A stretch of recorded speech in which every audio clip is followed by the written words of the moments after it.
Hey everybody, Navi here for one last final update to the Summoner Minion build. This is going to be really quick. I just want to update everybody, let you guys know that I did manage to make it all the way through all of the map tiers.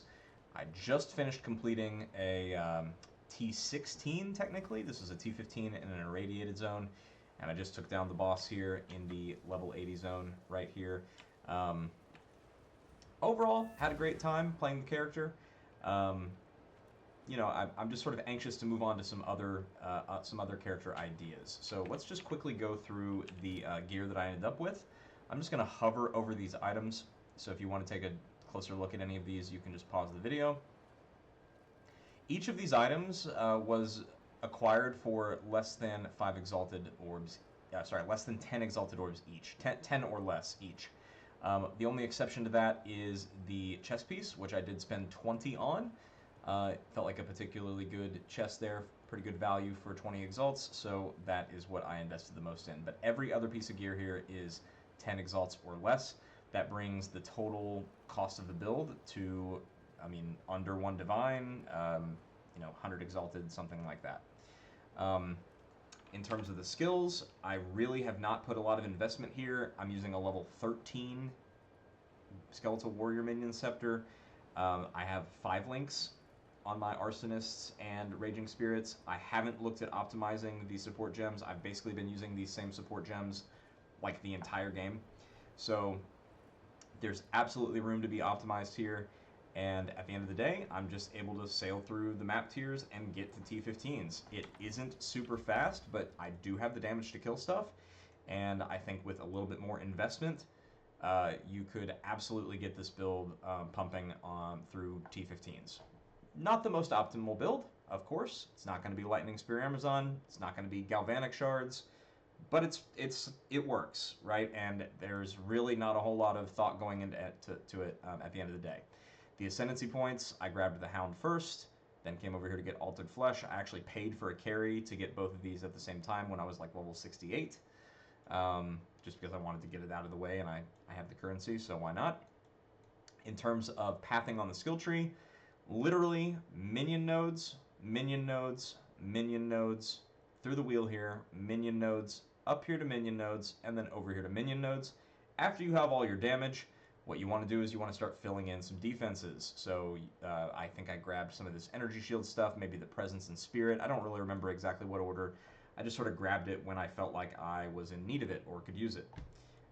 Energy shield versus some of this presence spirit stuff. And then up energy shield up here as well. Yeah, pretty self-explanatory in terms of the passives. I like the character. I think it feels pretty good. I do feel pretty tanky. I've got 76 res. I'm sort of overcapped on some of my resistances here. 40% block, a little bit of armor, not very much, but I do have like, what is this, a 6.4k life pool here with my energy shield and life combined. And it really does recharge pretty quickly. If you look at the recharge delay, 2 seconds, that's actually not very long. And about 1300 ES per second when it's recharging. This gets filled up in about 4 seconds. So you're looking at 6 seconds out of combat to sort of regen all the way up, and then you can go back to fighting. It's not the 4 seconds plus 10 seconds of waiting there. It's a lot faster than you might think. So obviously there's no sort of recovery layers if you're getting hit, so you do need to be a bit careful.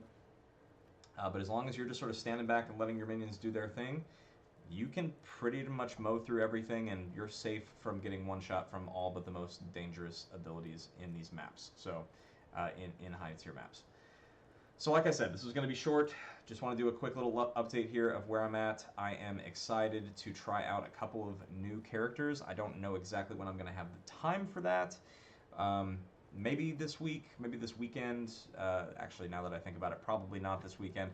We'll see. But the characters I'm interested in trying, I want to do a warrior using some sort of hammer, I guess, and then I want to try a crossbow build. In terms of the ascendancy that I'm looking at for the crossbow build, I'm not sure yet. I think I have to choose between like tactician and witch hunter, maybe. I'm not a deadeye, possibly. I don't actually know. So I'm going to be doing a little bit of research there. But some of those builds with like the cone of crossbow bolts looked pretty fun to me. So I'm also interested in doing a SSF run on either either both or one of those builds. I'm not sure yet which one I'm thinking of doing. I'm leaning a little bit towards maybe doing the SSF Warrior, but we'll see. I'm not exactly sure yet. So that about brings it to a close here. The Minion build was fun overall, had a great time. The endgame actually went extremely fast. I wasn't expecting to blitz through the map tiers as quickly as I did, but you know, I thought it was going to take a little bit longer, a little bit more grinding, a little bit more gearing up. But it was actually completely fine. I was just able to blitz all the way through to the T15s. I think that tells you just the state of the economy right now. The fact that I'm able to get all of this gear that's just good enough for T15s for less than 1 divine really tells you how sort of saturated the economy is with good items. And you know, one of my complaints about the game is that it's kind of hard to, you know, craft yourself upgrades. So this is about as good gear as you could really expect, to be honest, unless you're really willing to shell out the big currency. So, all right, with that all being said, I'm going to leave it there, and I'll see you guys in the next one.